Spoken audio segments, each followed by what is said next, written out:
Sports History. Oh, yeah. All right. Excellent. I'm so glad that we've got an opportunity to do this while we got some time today. We got a full show. There's really no sports going on after us. The NBA play-ins are played in until tomorrow. Yankees have the day off. We just basically trying to catch up on everything as we were bumped yesterday for some baseball. And we got plenty of golf as well in our midst.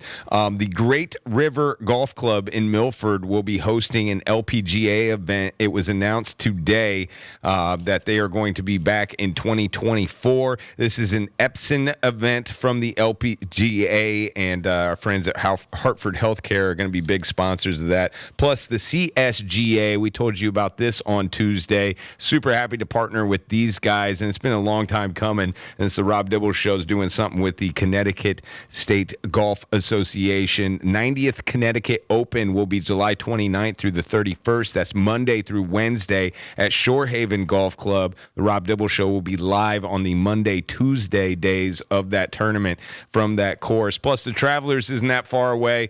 June 16th, the week of, that is when the Travelers Championship will be going down in Cromwell. Super excited for that, as all the best in the PGA will be coming to our neck of the woods to compete for a humongo purse plus a bunch of FedEx Cup points. As we speak today, the RBC Heritage is going on.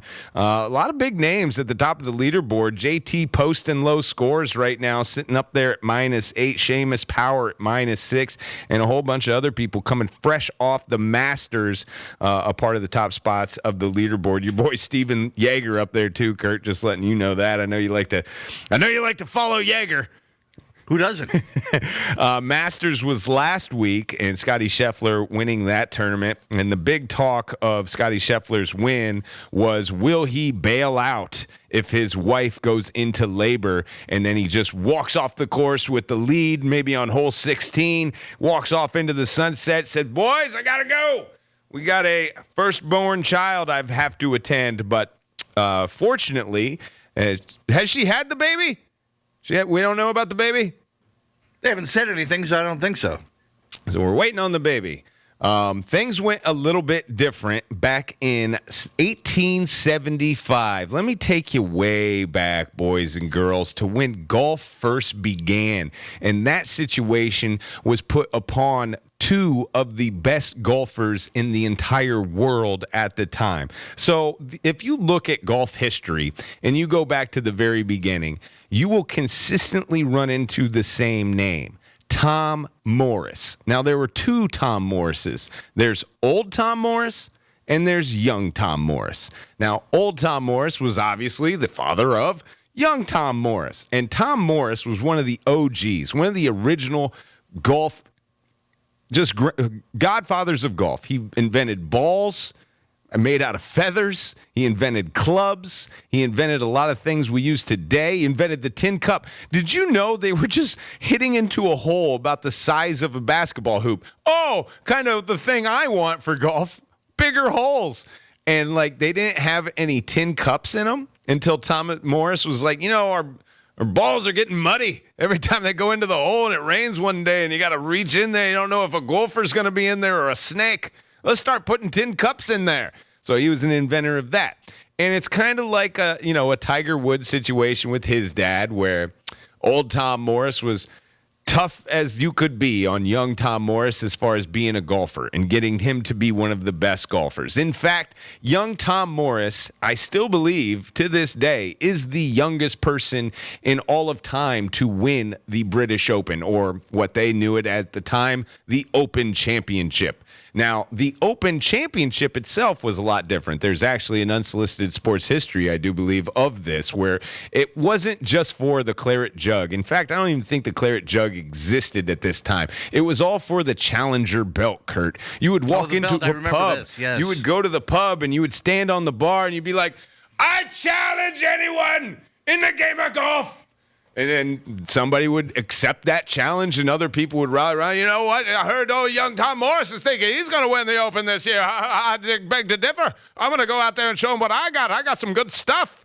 And then they would go out and they would have the Open Championship, and the winner the winner would have the challenger belt. And one of the most famous pictures of young Tom Morris was at the age of 17 when he won the first Open championship of his career. He goes on to win several more. Again, we're talking Civil War era in the United States.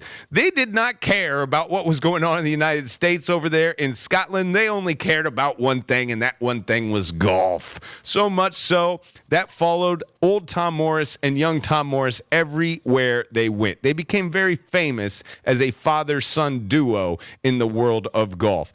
On top of winning Open championships, winning other tournaments, they would have these match play games, 2-on-2 team match play games. And one day, the Park brothers, old Willie and Mungo, dared... Mungo and Willie dared the Morris team, the father and son, to a 2-on-2 match. Was Mungo merely a pawn in Game of Life? I think Willie was the brains of the operation when it comes to the Park brothers. September 11th, 1875. After several Open championships, young Tom Morris is now at the young age of 24 years old. His father, obviously, several years older than that. At the time when young Tom Morris was the youngest player to win the Open championship at 17, Tom Morris, old Tom Morris, was the oldest player to win the championship at age 47. So there is so much 47. history with these two guys. Yes, the old age of 47. You don't live long back then, but old Tom Morris lived much longer than young Tom Morris. And let me tell you why. This match was crucial, Kurt. I mean, the Park brothers, the Morris father and son, facing off 1875 at the North Berwick course, 2-on-2. Something's got to give. Who knows who's going to win this match? Everybody is around to see the drama unfold. And as they get to hole 16, telegram, young Tom Morris.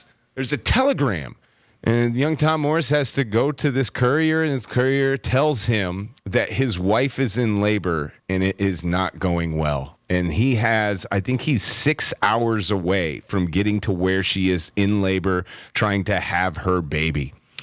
Old Tom Morris looks at young Tom Morris and says, "We got a match to play. Don't you think you're going to be running off anytime soon until this golf match is over?" So young Tom Morris sticks with Dad's plan and